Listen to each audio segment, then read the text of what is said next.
Why did you want to become a director?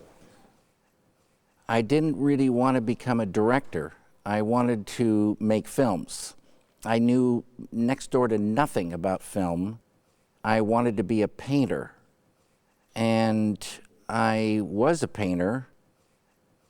And I was in a studio working on a painting of a garden at night, and the green was coming out of this black, and I heard a wind, and I saw the green move.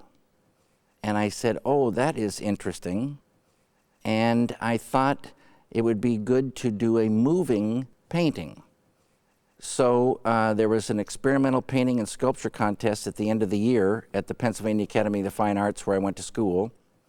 And for that contest, I did a sculptured screen with 3 heads out of polyester resin and some painting on the screen, about 6 feet by 8 feet the screen was.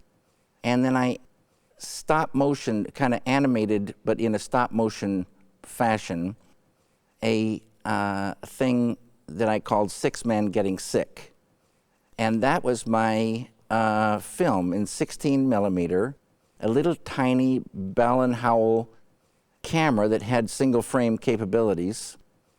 And it was so expensive to make that film relative to what I had that I thought that would be it, that it was just an experiment. But someone saw that and commissioned me to make one for him. And that led to another whole thing. Which was? Falling in love with film and getting green lights. I made a short film called The Alphabet, and with the money I got from this gentleman who commissioned me.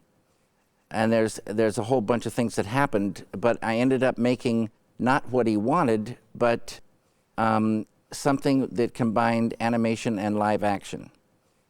And then I wrote a script for a film called The Grandmother. And at that time, the American Film Institute was starting. And they were offering independent filmmaker grants. And on a real long shot, because they wanted previous work and a script, and I had both those things. So on this long shot, I applied for an independent filmmakers grant. And the first group, I wasn't in the first group, and I had to wait a long time, but I got a phone call that changed my life completely because I won this grant to make The Grandmother. And I made The Grandmother, and on the strength of that, I got accepted to the American Film Institute, which was in Beverly Hills, California, in a mansion. And I thought I'd died and gone to heaven. So I went out there, and one thing led to another, and I got the opportunity to make Eraserhead.